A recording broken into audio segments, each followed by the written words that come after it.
Right now, though, a new study on the Latino population right here in the 5 boroughs of New York City. There has been a gradual decline in the city's Puerto Rican population. Take a look. In 1990, 49% of all Latinos in the 5 boroughs were Boricuas. But in 2015, the Puerto Rican population is now down to just 28% of all Latinos. Overall, however, the city's Latino population did increase from 1.7 million people in 1990 to 2.5 million in 2015. The Center for Latin American, Caribbean, and Latino Studies at CUNY's Graduate Center, they conducted the study. It also highlights the social and economic changes between 1990 and 2015. Here to discuss the findings and the impact on the Latino population, Dr. Laird Brigad, director, founder really, of the Center for Latin American, Caribbean, and Latino Studies. Good to have you, sir. Thank you for joining us on Tiempo, que bueno. This study, it's really a follow-up because you've been doing this all along, have you not? Have you added in 5-year increments or so? Yeah, we're examining transformations in the Latino population of the city every 5 years and publishing very detailed reports such as the one which you just cited to highlight the demographic changes, social changes, economic changes within the various component parts of the Latino population of the city. Anything jump out at you immediately when you got the results of this latest one? Well, they didn't jump out because I've been following this year by year. You're so connected to it, sure. The growth of the Dominican population, the gradual decline of the Puerto Rican population are the two main demographic components. There's also an increase in more gradual in the Ecuadorian population of the 5 boroughs. And the Mexican population, which had been growing dynamically up until about 1910, has begun to level off in terms of its growth rate. Let's dig a little deeper, Doctor, if you would. To what do you attribute the decline in the Puerto Rican population?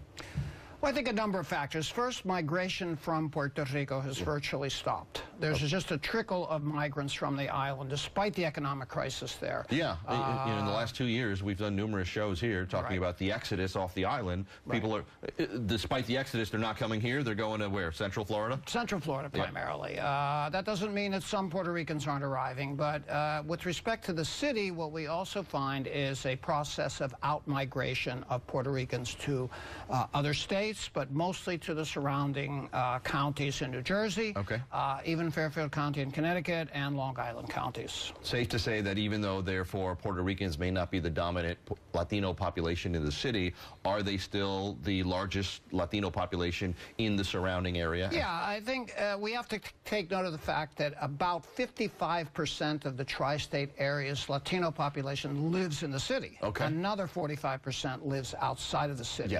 And if we look at the city and the surrounding counties, Puerto Ricans are still more numerous than Dominicans, who have a much lower rate of suburbanization. Why is it that the Dominican population has increased so substantially?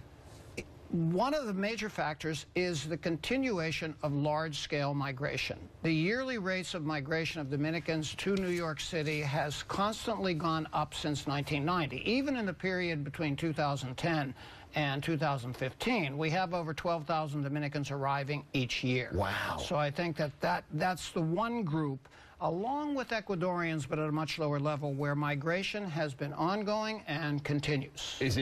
Is it Dominicans looking for opportunities the way it is for Puerto Ricans leaving the island? Or what's the reason behind the big number increase each year? It's always that. Looking for opportunities.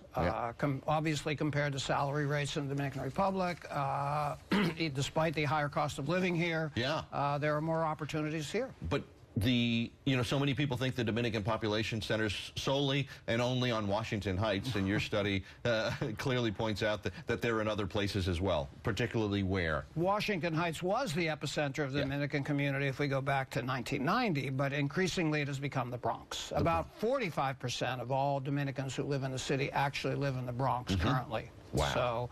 So in some ways that could be just across the river. in the South Bronx, but the Bronx is the epicenter of Dominican population. We've talked here on Tiempo about the influx of the Mexican population. Shed some insight for me on that. And has it been rapid? Has it been gradual? Has it been minuscule? Describe it for me. The Mexican population was the most dynamically growing Latino national subgroup in the city between 1990 and 2010. Wow. Not only because of migration from other areas of the United States and from Mexico, principally Puebla, as is well known, also because of extraordinarily high birth rates and fertility rates among Mexican women. However, what we find after 2010 is a leveling off of migration. When we published this report back in 2010, we projected that Mexicans would become, in fact, based on growth rates. I think I remember that. Yeah. We projected that Mexicans could be the largest group by 2040.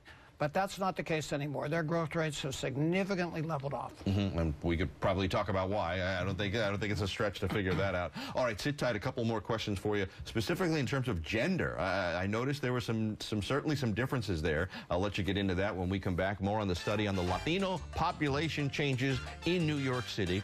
Still ahead on the back, we've been discussing the findings of a new study on the Latino population in New York City. The study was conducted by the Center for Latin American, Caribbean, and Latino Studies at CUNY's Graduate Center. With us this morning, the center's director, Dr. Laird Burgad. He's the director and the founder as well. I mean, just some interesting insight. One of the things I wanted you to shed light on, the data suggests overwhelming female migration for Dominicans, Puerto Ricans, and Colombians, while males dominated in the flow for Mexicans and Ecuadorians to the city. Read between the lines. Can you pinpoint the reasons why it's more ladies on one side and more men on the other?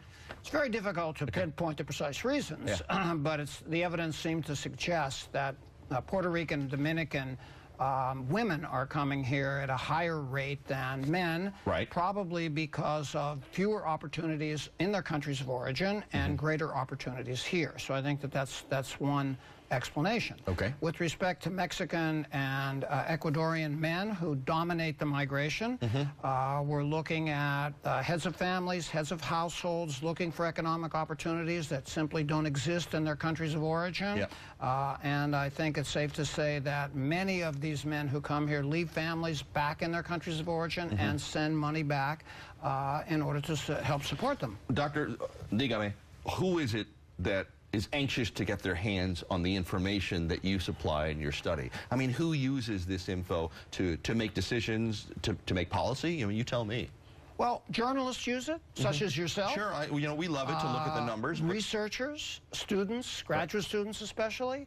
Policymakers. It's very difficult to craft policy, for New York City as an example, if you do not know precisely where people live, who these people are, what their educational, linguistic backgrounds are, and on and on and on. You just mentioned education. Your study does look at that as part of an overall socioeconomic indicator. What did it find in terms of education rates, graduation for Latinos in general?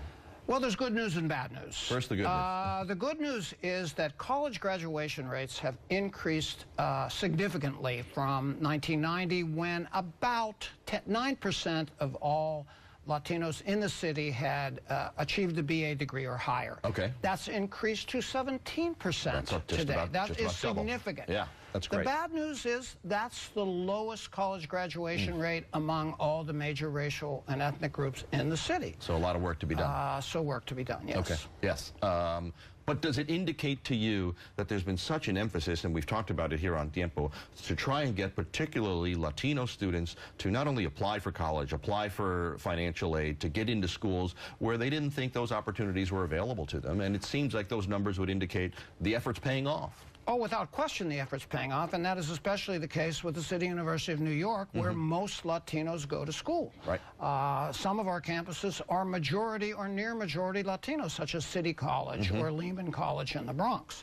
So without question, the doors have been opened, the avenues of upward social mobility have been created, and this is especially the case among the Latinos who are born here in the United States. Would that find? We have a much higher rate of college attendance, a much higher rate of graduation among Latinas born here in the U.S. Does that indicate to you that that the Latino nuclear family is recognizing the importance of an education, perhaps more so than they ever did before? I think that's without question. Yep. I think without question, the goals of upward social mobility, which can only be achieved through education, are recognized by Latino mothers and fathers, and children are responding by taking advantage of those goals. The one thing I might say is that there are many more Latinas than Latinos attending and graduating college. The college graduation rate among Latino women is higher than among Latino men. Do you scratch your head and wonder why?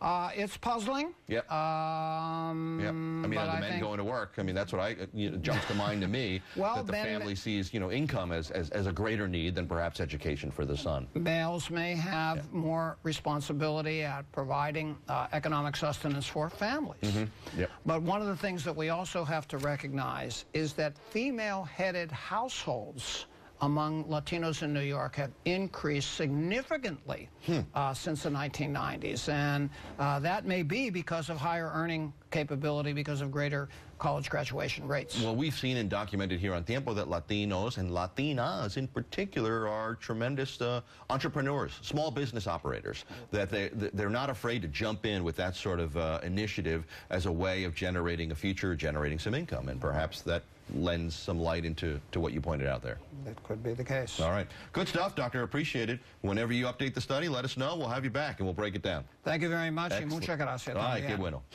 Coming up next.